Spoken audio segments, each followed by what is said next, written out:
इस लाइन का हमारे जीवन में अनुभूति के लिए कैसा उपयोग है। न्याय दीपिका में भी वही पद्धति उन्होंने अप्लाई की है।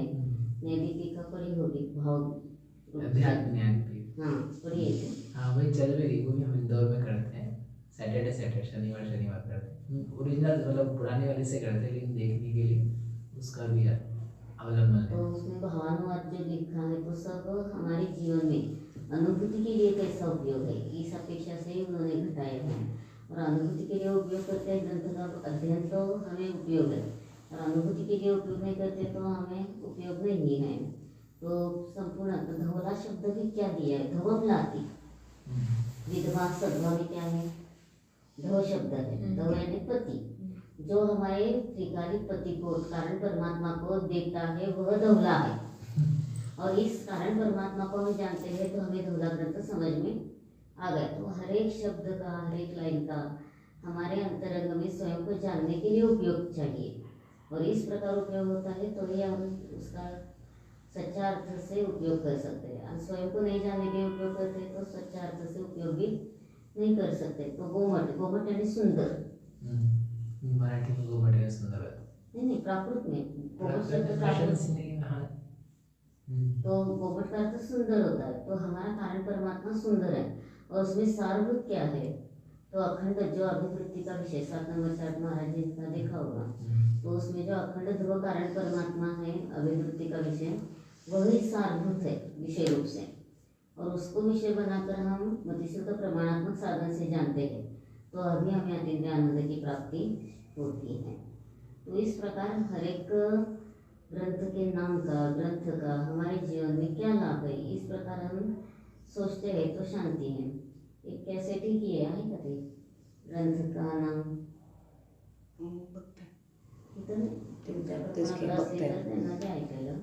हर एक ग्रंथ के नाम के ऊपर अनुभूति का कैसा उपयोग होता है इस प्रकार से, जैसे धवला का आपने भी बताया। हाँ धवला जैसे अनेक ग्रंथों के नाम लिए है उसमें।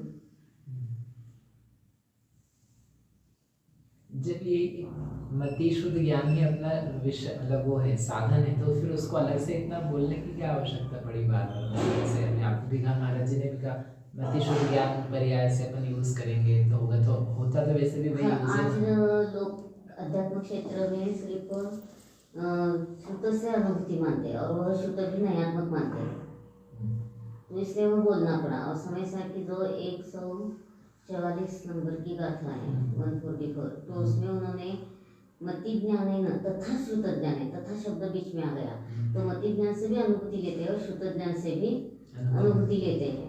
और मति ज्ञान से अनुभूति नहीं सिर्फ तो श्रुत ज्ञान से लेते हैं, वो भी नयात्मक हो तो क्या हो गया, अंशात्मक साधन होगा, प्रमाण ज्ञान नहीं होगा, तो अंशात्मक साधन से अनुभूति नहीं होती है। इसलिए मति श्रुत दोनों चाहिए, इसलिए मतलब अलग से बोला क्या, नहीं तो क्योंकि नहीं तो अन्यथा तो मति शुद्ध ज्ञान का ही हम प्रयोग कर करके बाह्य विषय भी जानते हैं, आत्म तत्व को भी जानते हैं, अनुभव करते हैं, तो उससे जाना जाएगा। मति ज्ञान नहीं होता है, शुद्ध ज्ञान ही सिर्फ होता है, ऐसे आध्यात्मिक क्षेत्र में बड़े बड़े पंडित मानते हैं, तो यह गलत है।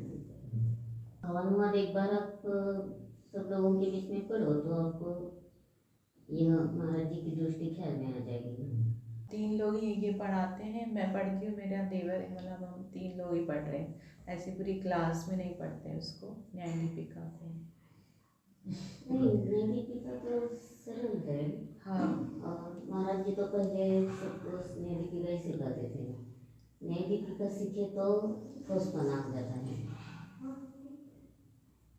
न्याय दीपिका से कैसे स्टार्ट किया महाराज जी ने, मतलब ऐसे पढ़ाने के लिए, और वे उसी के ऊपर लिखा और उसी का विस्तार किया ऐसे।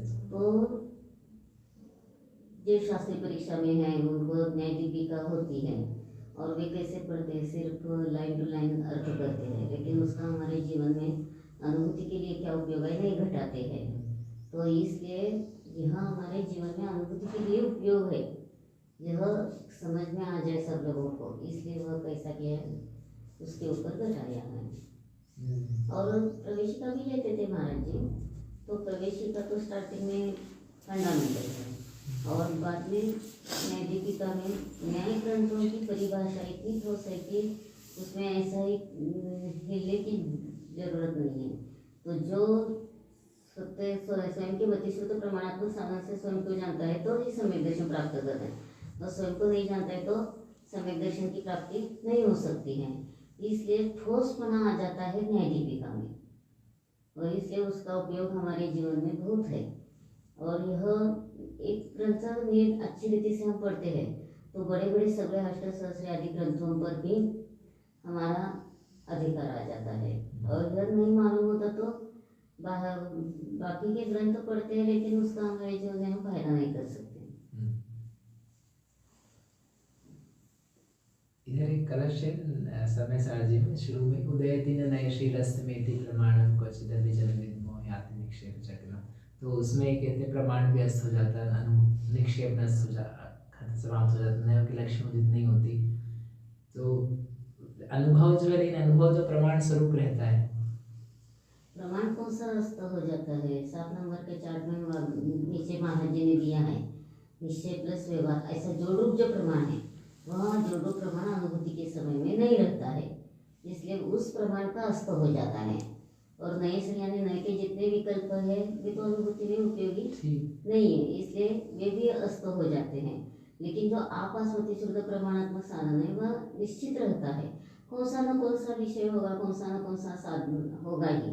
लेकिन पीछे के जो विकल्पात्मक प्रमाण है वे नहीं रहते, विकल्पात्मक नहीं रहते। लेकिन आपास्मृति शुद्ध प्रमाणात्मक साधन से हम क्या करते हैं, स्वयं को जानते हैं तो भी अतीन्द्रिय आनंद की प्राप्ति होती है। इसका क्या अर्थ बोला है, निश्चय प्लस व्यवहार वाला प्रमाण नहीं रहता। 7 नंबर चार्ट में नीचे जो दिया है प्रमाण, तो उसमें उन्होंने निश्चय प्लस व्यवहार ऐसा जोड़ रूप जो प्रमाण है, प्रमाण का अर्थ अखंड भी होता है और प्रमाण का अर्थ जोड़ रूप भी होता है। तो जो निश्चय और व्यवहार का जोड़ रूप ज्ञान है वह अनुभूति के समय में नहीं रहता है। और जो एक धर्म मुख्यन साकल्यन वस्तुनः ग्रहण, श्लोकार्थिक में क्या दिया है, एक धर्म की मुख्यता से अखंड वस्तु का ग्रहण करता है, ऐसा प्रमाणात्मक साधन अनुभूति के समय में निश्चित रहता है। मतलब हम जैसे जान रहे हैं कि ये निश्चय से ऐसा, व्यवहार से ऐसा, वो प्रमाण है कदाचित, उसको तो कैसे वैसा बताएंगे प्रमाण जोड़ नहीं। रूप वाले प्रमाण को? जोड़ रूप में दोनों अंशों से वस्तु का स्वरूप जान लिया, तो वो तो क्रम से हम जानते हैं तो वो नयात्मक हो जाता है। लेकिन जब हम वस्तु में ध्रुव भी है और पर्याय भी है, ऐसा दोनों को मुख्य रूप से जान रही है तो प्रमाण हो गया, और गौण रूप से जानते तो नयात्मक हो गया। तो जो मुख्य रूप से जान रहे हैं वही तो वस्तु तत्व का जानना है, मतलब स्व वस्तु पर वस्तु नित्य है, अनित्य है, ऐसा नित्य अनित्यात्मक जो अंश है ज्ञान का प्रकट हुआ तो ये प्रमाण हो गया। और वस्तु में नित्य है और अनित्य भी है, ऐसे क्रम से जान लिया तो तो वो नयात्मक साधन हो गया। तो फिर वो जो निश्चय प्लस व्यवहार वाला प्रमाण है और एक अनुभव के अंतर्गत प्रमाण है, उसमें अंतर किस प्रकार का करेंगे? निश्चय प्लस जो जोड़ व्यवहार रूप प्रमाण है, और आप जो बोल रहे हैं ना अनुभूति आगम वाला। भाषा और आध्यात्म भाषा महाराज जी बताते थे। आगम भाषा से दोनों है, यह निरीक्षण पद्धति हो गई वस्तु की, और उसमें हमें ध्रुवान ही उपयोगी है, ध्रुव अंश पर्याय गुण भेद आदि उपयोगी नहीं है। तो यह क्या हो गई, अध्यात्म भाषा हो गई।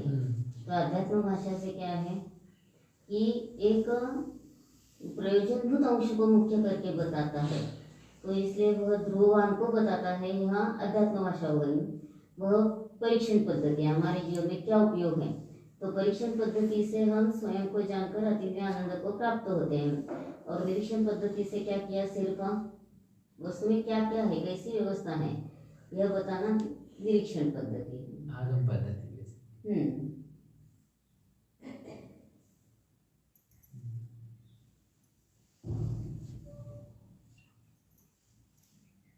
इसलिए न्याय दीपिका और समय सार का अर्थ महाराज जी ने इस अपेक्षा से किया, आगम भाषा अध्यात्म भाषा। टीका में ऐसे 2 कॉलम करके चार्ट भी दिए हैं अर्थ करते समय, तो वे हमारे लिए उपयोगी है अनुभूति के लिए।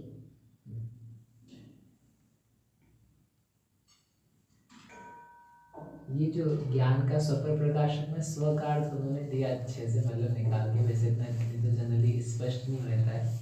स्व का अर्थ में जानने वाला, और जो पर है उसमें जो कुछ जाना चाहे वो पर है। स्व पर के अनेक भेद हैं। ज्ञान स्वपर प्रकाश है ऐसा करते रहे महाराज जी। तो यहाँ दर्शन और ज्ञान ऐसा दो भेद एक ज्ञान त्रय में होता है। दर्शन में स्व की मुख्यता होती है और ज्ञान में भी स्व पर है, तो उसे दो आरोप करके बताते कि स्व यानी ध्रुव में ध्रुव है और ध्रुव में गुण भेद पर्याय भेद पर नहीं है, यह पर हो गया। तो इस अपेक्षा से स्व पर का वहाँ क्या करते थे कि खुलासा करते थे। ज्ञान का स्व पर अलग है और दर्शन में जो स्व है वह सामान्य चित्त प्रकाश अंतर्मुख चित्त प्रकाश को ग्रहण करता है, वह स्व हो गया। बाकी जो न्याय दीपिका में प्रधानता से दिया, मैं चाचा को जानता हूँ, मैं जिसको जानता हूँ, तो मैं अंश है वह स्व है, बाकी अंश जो कुछ है वो पर है। लेकिन जानता हूँ उसमें भी स्व पर है गर्भित।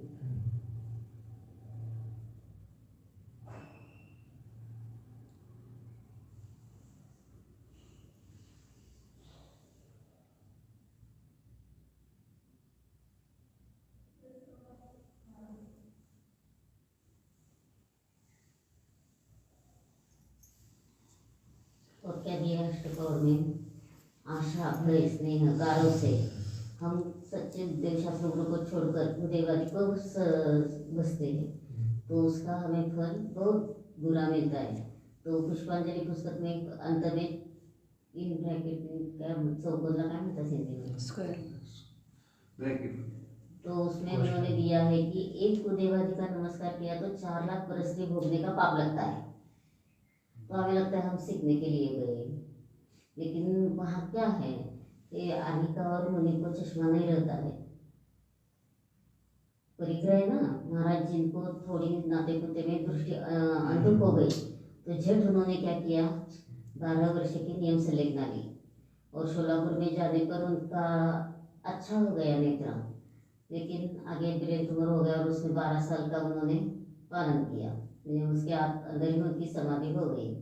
तो परिग्रह नहीं रहता है चश्मे का, और इस चश्मे का परिग्रह रखकर मुनि हो रहे हैं, आरिका हो रहे हैं, तो ये सब क्या है, गलत है। और उनको हम अनुमोदना देते हैं, तो हम भी जब साधु होंगे तो शिथिलाचारी होंगे, उसका कुछ हमें निंदा करना नहीं है। हमारे जीवन में ऐसा होता है कि हमें उसका बुरा फल मिलता है। और अभी हम कैसे है कि हम ज़्यादा से ज़्यादा अनुभूति लेते हैं, तो एक ग्रंथ कम आ जाएगा, नहीं आ जाएगा, तो भी उससे हमें कुछ फर्क पड़ने वाला नहीं है। और जो सीखा वो सब हमारे ख्याल में आ ही गया क्या? करणानुयोग की मुख्यता नहीं है अनुभूति के लिए, द्रव्यानुयोग की मुख्यता से है। और द्रव्यानुयोग की मुख्यता से हम पढ़ते हैं तो हमें क्या है, अभी चलते समय चलने वाला नहीं जानने वाला, खाते समय खाने वाला नहीं जानने वाला हूँ, बोलते समय बोलने वाला नहीं जानने वाला, तो यह बाहर की क्रिया प्रतीक्षित हो रही है, तो भी अंतरंग में हमारी जानने जानन दशा चालू है, तो हमारा जीवन सच्चा हो गया। महाराज जहाँ लेते समय भी क्या होता कि बार बार भी स्वयं को जानते थे, जो देने वाले उनको ख्याल में आ जाता कि अब ये अंतरंग में गए। और कभी कभी तो कुछ अंतराय भी नहीं है, बाल नहीं है, कुछ भी नहीं है, तो भी बैठ जाते, तो लोग पूछा ऐसा क्यों किया आपने, तो मेरा विकल्प टूट गया। तो मेरा विकल्प टूट गया यानी खाने का विकल्प टूट गया। तो यह अंतरंग साधना महत्वपूर्ण है। बाहर की साधना में कम ज़्यादा हो, लेकिन अंतरंग हम अनुभूति लेते हैं, और कौन सी भी क्रिया हो तो भी प्रतीक्षित क्रिया हो रही है खाने की, तो भी अंतरंग में मैं जानने वाला हूँ, इस प्रकार हम स्वयं को जानते हैं, तो हमें अतिद्य आनंद की प्राप्ति होती है।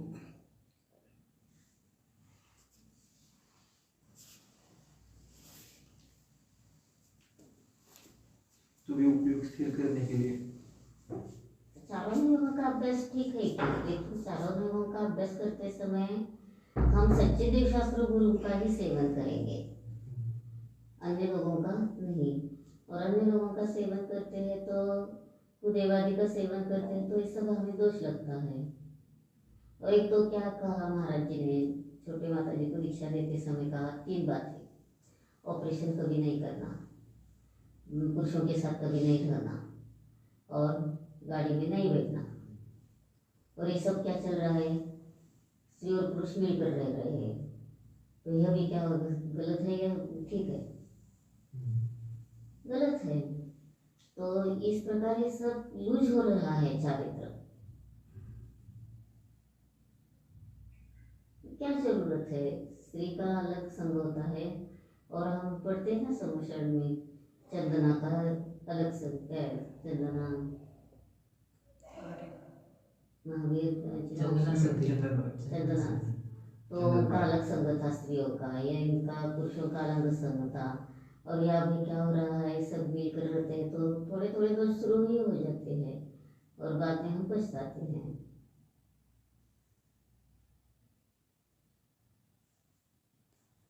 इसमें बहुत अलग अलग महाराज जी के बड़े बड़े संघ रहते हैं, उसमें सब साथ मतलब शाविका मुनि महाराज। ऐसा चतुस्संग कहते हैं वह गलत है। तो चतुस्संग संघ का प्रवचन सार में अच्छा दिया है कि मुनियों के 4 भेद किए ऋषि कहते हैं और उनका क्या होता है, मिलकर रहना है, चतुस्संग हो गया। आरिका वगैरह का नहीं है ना उसमें। साधारण सूत्र भी वही चलता है, मुनि आरिका शावक शाविका, ये चतुर्संग होता है। लेकिन वो कैसा हो रहा है कि बाद में हम देखते हैं ना कितने शिथिलाचारी होते हैं, लूज होते हैं और ब्रह्मचर्य से भ्रष्ट भी होते हैं। और क्या जरूरत है, एक बार समझ में आ गया तत्व तो अनुभूति की, तो हमें पुरुषों के पास रहने की, उनके साथ सीखना सिखाने की जरूरत नहीं है।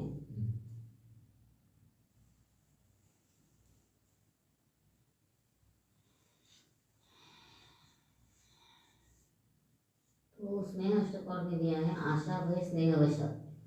आशा से हमने कुदेवती का नमस्कार किया, भय से किया लोग हमें क्या करेंगे, भय से किया, स्नेह हमारे पूर्व के परिचित है इसलिए स्नेह से किया और हमसे हमें कुछ सीखने को मिले है, आशा रखी। तो भी ये सब क्या है, इस अपेक्षा से कुदेवती का सेवन किया तो वह क्या हो गया कि दोष के लिए कारण हो गया।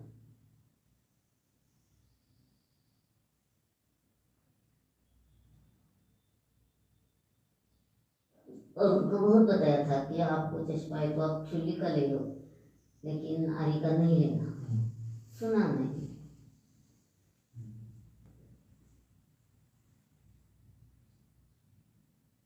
मालूम होते हुए भी हमने गलती की तो उसको क्या करेंगे।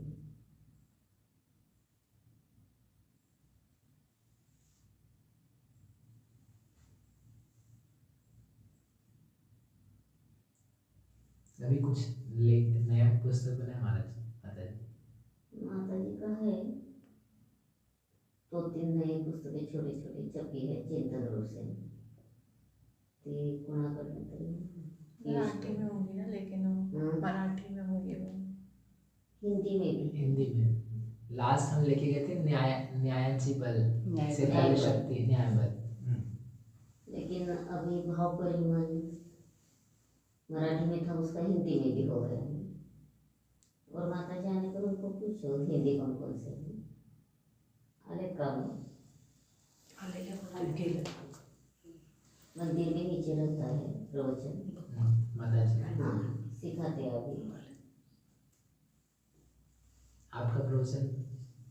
मेरा प्रवचन देखिए तो कोई जानो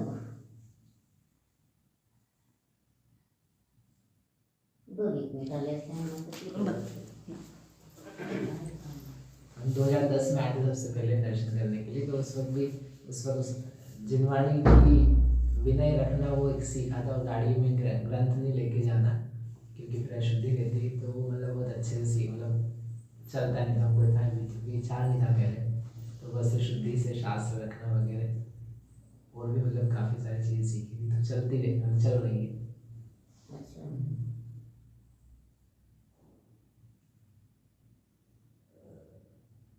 और अशुद्ध कपड़े से भी जिनवाणी को नहीं छूना, जो शुद्ध होते हैं जैसे 16 में हम परिधान करते हैं उसी प्रकार हो तो जिनवाणी को छू सकते हैं, और कैसे भी कपड़ों से छूते हैं तो वह भी दोष लगता है।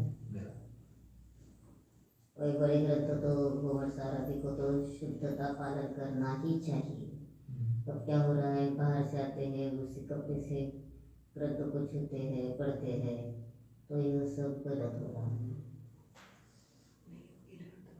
मंदिरात गेलं तर तिथं मंदिरात आम्हाला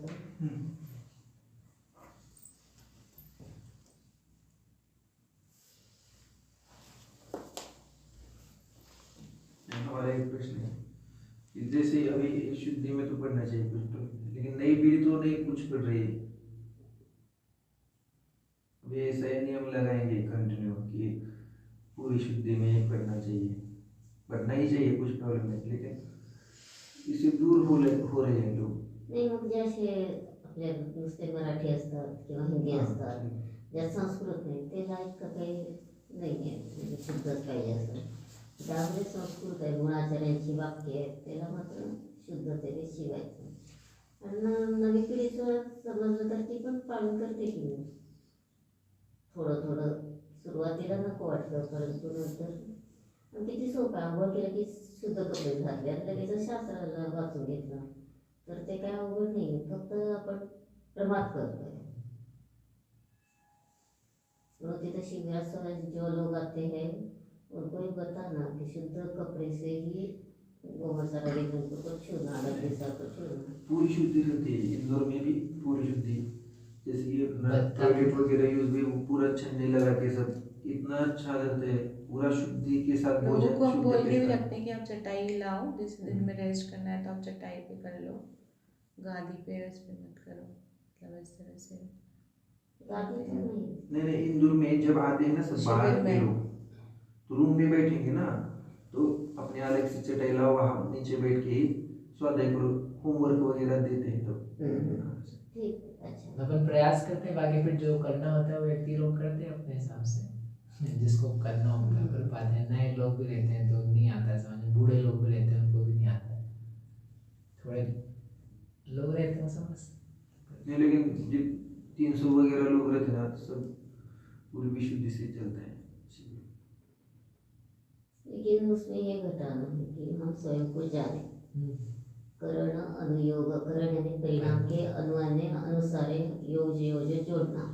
तो श्लोक वार कितनी योग धर्म, योग के 2 अर्थ दिए, जोड़ना और समाधि. एक द्रव्य में होता है तो समाधि अर्थ हो गया, 2 द्रव्य में होता है तो जोड़ना. तो एक द्रव्य में हम स्वयं को जानते तो सच्चा हमें करना योग ख्याल में आ गया, यानी अनुभूति ली.